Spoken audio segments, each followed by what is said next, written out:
By the end of the 19th century, the U.S. had forged its own history, both bloody and proud, and writers such as Herman Melville and Walt Whitman had succeeded in creating a distinctive American voice. To do the same for painting, artists opted to engage with the new realities of city life and the challenging artistic ideas coming from Europe. Ashcan School. Around 1900, America experienced rapid population growth and urbanization. City life became the central theme for a group of young realist painters led by Robert Henri. They became known as the Ashcan School because they depicted the unglamorous side of street life. Their recognition that the American city and its inhabitants provided a new subject for art made them the first representatives of US modernism, although their style was conservative by European standards. Many American artists went to Paris or Rome to study fine arts. They were drawn by the thorough training, but also by the opportunities to see great art galleries and artist studios. Visiting exhibitions played a key role in changing the American art world. The photographer and gallery owner Alfred Stieglitz exhibited works by Matisse, Picasso, and Brancusi in New York. In 1913, an exhibition held in New York City's 69th Regiment Armory united 1,600 European and American modernist artworks under one roof. The Armory Show went on to visit Boston and Chicago, attracting a total of 300,000 visitors in all. Towards abstraction by the 1920s, a number of American artists had been influenced by the most advanced European tendencies. What appealed most was the way in which the forms of modernist art could be equated with the machines that were transforming American life. The fragmentation in the paintings of artists such as Max Weber and Charles Demuth reflect the hectic bustle of the cities, while Marsden, Hartley, and Arthur Dove were influenced more by Kandinsky and Expressionism and sometimes came close to total abstraction. Chrysler Building, 1930. Modernism influenced architecture as well as art. Designed by William Van Allen, 1883 to 1954, this New York skyscraper embodied the modernist spirit through its Art Deco styling. Current events.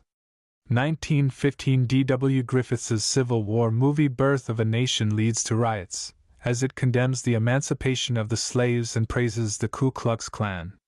1917 The U.S. declares war on Germany, hastening the end of World War I. 1925 F. Scott Fitzgerald's novel The Great Gatsby shows the excesses of the upper classes during the Jazz Age.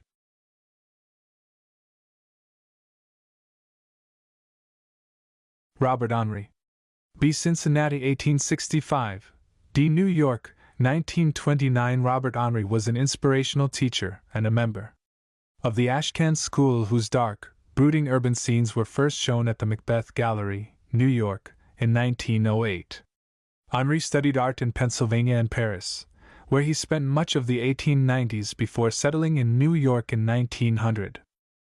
His paintings were influenced by 17th century Dutch realism and the bold, daring brushwork of Edouard Manet's Spanish pictures. After teaching at the New York School of Art between 1902 and 1909, Henri founded his own art school, and in 1910 was the driving force behind the first U.S. exhibition of independent artists. Although fearful of extremes in painting, he encouraged his pupils to visit the Armory Show and to keep an open mind when seeing the works of Picasso or Matisse. Snow in New York. This almost monochrome cityscape is divided evenly between the dark tones of the architecture, the wintry sky, and the snowbound street. 1902, oil on canvas. 81 by 65 centimeters, National Gallery of Art, Washington, D.C., U.S. John Sloan. B. Lock Haven, 1871, D. Hanover, 1951. John Sloan attended art classes at the Pennsylvania Academy while working as an illustrator in Philadelphia. He took up painting seriously in 1896 and moved to New York in 1904. Fascinated by features of the urban landscape such as elevated trains, buildings, and street lighting, Sloan adopted the city as his central theme. He could evoke both atmospheric intensity, as in The Wake of the Fairy, 1907, and intimate domesticity, as in The Cot, 1907, a study of a woman stepping into bed. Sloan, along with other pre-World War I artists, lightened his palette and broadened his subject range in response to the Armory Show. Yet, it proved difficult for him to adapt to the highly conceptual ideas behind European modernism. McSorley's bar, the sense of quiet intimacy in this subtly composed and lit picture of a New York bar, recalls the domestic scenes found in 17th-century Dutch painting. 1912, oil on canvas, 66 by 81 centimeters, Detroit Institute of Arts, U.S. George Wesley Bellows. B. Columbus, 1882. D. New York, 1925. George Wesley Bellows produced his greatest works while still in his 20s. His paintings primarily depict the raw vitality and survival instincts of New York's lower classes and, by association, modern America. Bellows trained under Robert Henri and followed his teacher's advice to express the spirit of the people today. His monumental works include Pennsylvania Excavation, 1909, and other powerful urban landscapes. He applied the same bold brushwork to gutsy portrayals of private boxing matches, such as both members of this club, 1909. Bellows's gift was to see great human drama in the lives of ordinary people. A Day in June. Bellows fuses an impressionistic day out with the atmosphere of a fete champêtre, a grand garden party. It is an elegant departure from his earthy city scenes of the same period. 1913, oil on canvas, 107 by 122 centimeters, Detroit Institute of Arts, U.S. Charles Demuth. B. Lancaster, 1883, D. Lancaster, 1935. Having trained at Pennsylvania Academy of Fine Arts from 1904 to 1911, Charles Demuth spent the years leading up to World War I in Europe. His mature style was influenced by Marcel Duchamp's simplified pictures of machines, as well as by the abstract cubism of Marsden Hartley, with whom Demuth went on a painting trip to Bermuda in 1917. Here, he laid the groundwork for the cool-toned, detailed, and objective painting style called precisionism, or Cubist realism. Demuth painted machines, industrial sites, and agricultural architecture, with his landmark work, My Egypt, 1927, painted at his parents' home in rural Pennsylvania during one of the bouts of illness that plagued his final years. He instills in his subject grain elevators common to any arable farm a sense of architectural grandeur, and alludes in his title to both the ancient pyramids and to his own captivity in provincial America. He also created poster portraits, in which he characterized his friends in words and objects. Lifeline. 1883, born the son of a wealthy tobacco merchant. 1905 to 11, studies at Pennsylvania Academy of Fine Arts. 1907 to 2008, makes the first of several visits to Europe. 1915, first one-man show. 1917 to 20, develops the style that leads to precisionism. 1927, paints My Egypt. 1935, dies from complications due to diabetes. I saw the figure 5 in gold. This painting, one of the most recognizable images of American modernism, alludes to a poem of the same name by Demuth's close friend, William Carlos Williams, who describes a red fire engine hurtling down the street. 1928, oil on composition board, 91 by 76 centimeters, the Metropolitan Museum of Art, New York, U.S. Closer look. Number 5, as the fire engine speeds through the New York streets with gong clangs, siren howls, and wheels rumbling. From Williams's poem, the number emblazoned on its rear is depicted getting smaller, creating a sense of constant recession. Arthur Dove. B. Canandaigua, 1882, D. Huntington, 1946.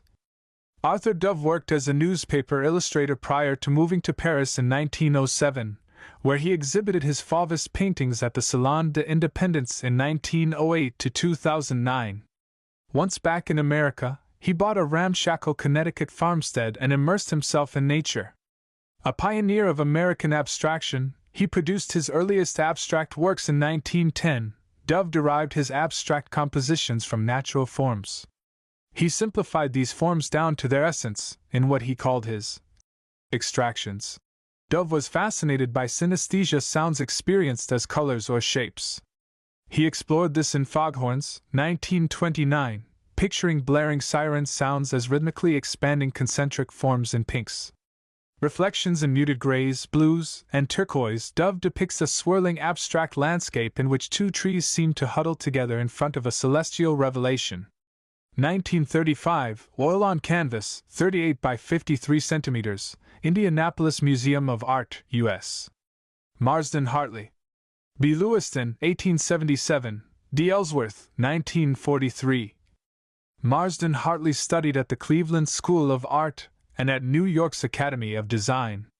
The early works of this passionate, self-conscious, and remote artist were bold landscapes executed in short, nervy strokes and broken color, for which photographer and gallery owner Alfred Stieglitz gave him his first one-man show in 1909. 3 years later, Hartley went to Europe and settled in Berlin. Under the influence of Expressionism, he developed a distinctive style using bold, brightly colored, symbolic shapes. Hartley returned to America in 1916, but continued to travel extensively, including to Mexico. After settling in Maine in 1934, he found new inspiration painting rugged coastal scenes. Painting, number 48, influenced by both Fauvist and Expressionist concepts, Hartley created a distinctive style, strangely reminiscent of both floral design and military pageantry. 1913, oil on canvas, 120 by 120 centimeters, Brooklyn Museum of Art, New York, U.S. Max Weber. B. Bialystok, 1881, D. Great Neck, 1961. Max Weber emigrated to the U.S. from Russia with his Jewish parents when he was 10. Between 1905 and 1908 he studied at both the Académie Julian and the Académie Matisse in Paris. As the only American artist to have fully and naturally assimilated both Fauvist and Cubist ideas, he found his art was widely criticized on his return to the U.S.